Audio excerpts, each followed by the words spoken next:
உள்ளைட்டு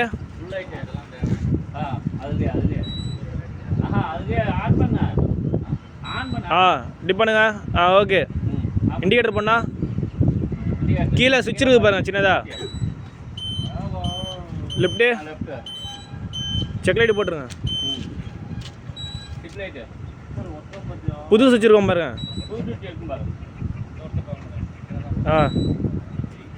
இப்படியே பின்னாடி எல்லாம் போட்டு காமிச்சுங்க. அப்படியே பின்னாடி அந்த லைட் அதே மாதிரி போடு. சிக்ஸ் லைட் போடு. தனியாவா? ஆமாம், அது தனியாக.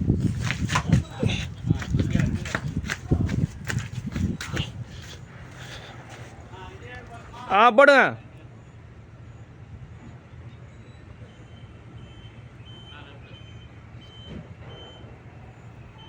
பிரேக் அடிங்க. ஓகே.